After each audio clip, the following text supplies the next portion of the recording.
Você vai ficar muito feliz quando chegar nas suas provas de residência e você souber os principais tratos da medula, as suas funções básicas e as doenças que os acometem. Então, sem mais delongas, sem tomar muito tempo, sem ter que ler muito, acompanhe esse vídeo que vai ser bem macetado. A gente começa aqui no funículo posterior da medula, onde a gente tem os fascículos grácil e cuneiforme. E eles são responsáveis por 3 funções que você tem que saber. A primeira delas é o tato. Só que não é qualquer tato. É o tato discriminativo ou epicrítico. É aquele tato que a gente localiza muito bem. A segunda função é a sensibilidade vibratória. E a terceira função é a propriocepção. É a propriocepção consciente. É aquela que me faz saber, aos olhos fechados, se você mover meu dedo para cima ou para baixo, se ele está para cima ou para baixo. Propriocepção consciente. Se eu lesar o meu funículo posterior ou meu fascículo grácil e cuneiforme de um lado, eu tenho perda dessas sensibilidades daquele mesmo lado, já que o fascículo ele cruza só no bulbo para o outro lado. Maravilha? As doenças que você não pode deixar de saber aqui é a deficiência de B12 e o tabes dorsalis da sífilis terciária. Elas vão causar ataxia sensitiva. E nesse caso aqui, por lesão do funículo posterior, quando eu boto o paciente com as pernas juntas e ele está com o olho aberto, ele até compensa o desequilíbrio.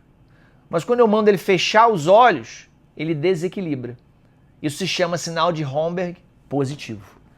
Sinal de Romberg é positivo quando eu leso o meu funículo posterior da medula. Agora, partindo para a próxima, a gente vai para o trato espinotalâmico lateral, que é responsável por dor e temperatura. Interessante do trato espinotalâmico lateral é que as fibras dele vão cruzar para o outro lado 1 a 2 níveis acima e vão passar perto do canal central da medula aqui. Eu tenho um canal central, as fibras vão estar cruzando para lá e cruzando para cá, para subir como trato espinotalâmico.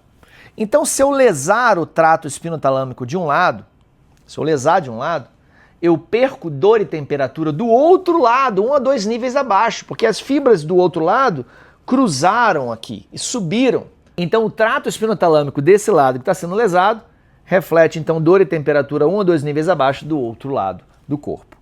Uma doença que você vai ter que memorizar para a sua prova, que é muito interessante, é uma doença que vai lesar aqui ou esgarçar o canal central da medula. Chama seringomielia. Dessa maneira, eu começo a acometer as fibras do trato espinotalâmico lateral que estão cruzando para um lado e para o outro, fazendo aí uma perda suspensa naquele nível de lesão da seringomielia de dor e temperatura, que pode ser como uma perda sensitiva em capa, por exemplo, se acometer a medula torácica. Beleza? A gente avança aqui para falar de uma maneira bem rápida do trato espinocerebelar. E dentro desse trato espinocerebelar, eu só quero que você saiba que ele é responsável também por propriocepção, assim como o funículo posterior. Só que a propriocepção aqui é inconsciente. E se eu lesar esse trato espinocerebelar, eu também tenho ataxia sensitiva. Só que nesse caso, por lesão espinocerebelar, se eu botar o paciente com o pé junto, ele não consegue corrigir com a visão. De olhos fechados ou abertos, ele se desequilibra. Então, nesse caso, o Romberg é negativo. E para finalizar, o grande trato córtico-espinhal lateral vem do giro pré-central, o córtex motor, cruza na decussação das pirâmides no bulbo e vai controlar o outro lado, tá? Sendo o principal responsável aí pela força, o trato córtico-espinhal lateral. Se eu lesar o trato córtico-espinhal, eu perco a força, então, do mesmo lado, porque ele já cruzou lá em cima. E eu vou ter síndrome de primeiro neurônio motor, uma paresia, plegia espástica hiperreflexa, com o sinal de Babinski. Agora, antes de finalizar, para a gente não perder essa oportunidade, vamos falar de duas coisas. A primeira delas é que a deficiência de B12 pode causar simplesmente perda de função do funículo posterior e ataxia sensitiva, mas também pode combinar a lesão do funículo posterior com lesão também motora do trato córtico espinhal lateral. É o que a gente chama de degeneração combinada subaguda. E o paciente vai ter então ataxia sensitiva e fraqueza, paresia, plegia espástica hiperreflexa, do mesmo lado. Maravilha? Vamos terminar falando aqui eu falei que tinha mais duas coisas, mas agora que tem mais duas coisas. De uma lesão no corno anterior da medula, por uma doença que cai muito em prova, chamada de esclerose lateral amiotrófica, ELA. Lembra que aqui no corno anterior da medula, eu tenho o corpo do segundo neurônio motor e eu tenho a sinapse do primeiro neurônio motor com esse segundo neurônio motor. Se eu tenho a lesão, então, aqui no corno anterior, eu tenho uma síndrome que vai acometer o primeiro neurônio motor, causando paresia, plegia espástica hiperreflexa, e também o segundo neurônio motor de uma maneira concomitante, classicamente tendo atrofia, que é uma coisa que a gente não vê tanto no primeiro neurônio motor, só por desuso, e também clássico do clássico para sua prova, fasciculação. Beleza? Pegou isso aí? Agora sim é a última coisa.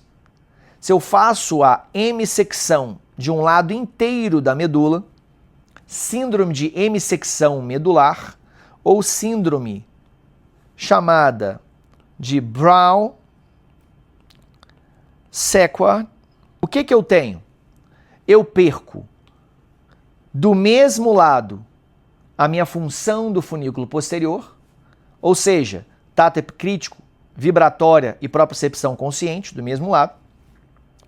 Eu perco do mesmo lado a minha força, né? Porque eu não desenhei aqui desse lado o trato córtico espinhal lateral. Eu perco então do mesmo lado também, tendo paresia, plegia espástica e hiperreflexa do mesmo lado. No momento de lesão aguda, na fase de choque medular, vai ser flácida, óbvio. E eu perco de maneira contralateral dor e temperatura. Por quê? Porque se eu lesei desse lado, essas fibras cruzaram e vão subir pelo outro lado. Entendeu? Então, eu perco, para resumir, força e propriocepção de um lado, dor e temperatura do outro lado. É a síndrome de Brown-Séquard. Beleza? Pegou essa aí? Não esquece de curtir esse vídeo. Não esquece de se inscrever nesse canal do YouTube para que você sempre receba os vídeos novos do Grupo RD Medicine e de compartilhar com seus amigos para que eles aprendam de uma maneira super didática, macetada e resumida para a sua prova também. Quer encontrar mais conteúdos super didáticos e efetivos para a prova dentro do RD Med Residência. Vejo você na próxima.